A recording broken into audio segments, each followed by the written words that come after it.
Why are we so afraid of being judged? Let me ask you a question. What would you do differently if nobody could judge you? Not for the next year, not for the next month, just tomorrow. If nobody could criticize you, laugh at you, reject you, or have an opinion about your choices, what would you do differently? Would you post that thing you've been thinking about posting?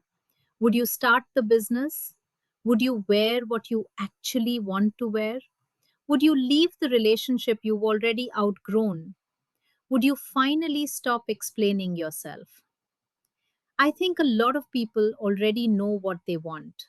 The problem isn't confusion, the problem is judgment. And what's interesting is that most of the time, the judgment we're afraid of hasn't even happened yet. It's imaginary. We rehearse conversations that don't exist. We prepare for criticism nobody has given. We reject ourselves before anyone else gets the chance. And somehow we've become so concerned about what other people might think that we rarely stop to ask what we think. I've noticed something strange. People will spend years living a life they don't want just to avoid a few minutes of criticism. Think about that. Years of unhappiness to avoid somebody's opinion, an opinion that person will probably forget by next week. And honestly, social media made this worse because now we're exposed to everyone's opinions all the time. Before, judgment came from family, friends, co workers. Now it comes from strangers too, thousands of them. People you've never met, people who know nothing about your life, people who will never carry the consequences of your decisions. And yet, their opinions can still influence what you do. That's powerful and a little scary. But I don't think we're actually afraid of judgment. I think we're afraid of what judgment makes us feel: embarrassment, rejection, shame, being misunderstood, looking foolish, looking unsuccessful, looking different.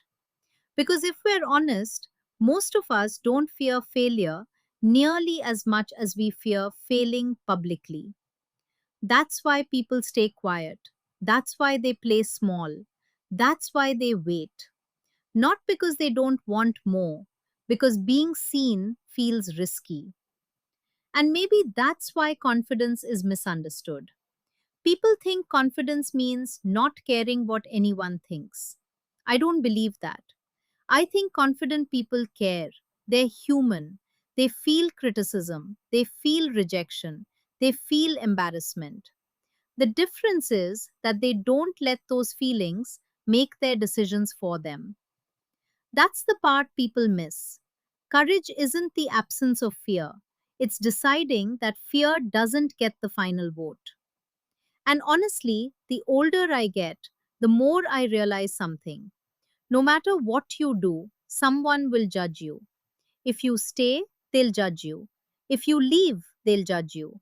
If you succeed, they'll judge you. If you fail, they'll judge you. If you speak up, they'll judge you. If you stay silent, they'll judge you. The judgment never ends, which means eventually you have to choose. Do you want to spend your life managing people's opinions or building a life that's actually yours? Because one day you'll realize something. Most people were never paying as much attention to you as you thought. They were busy worrying about what everyone thought of them. And maybe that's the freedom. Maybe the freedom isn't getting rid of judgment. Maybe it's realizing that you don't need everyone's permission to live your life. You just need enough courage to stop asking for it. If this episode made you think, follow the voice of becoming on Spotify so you don't miss next Monday's episode.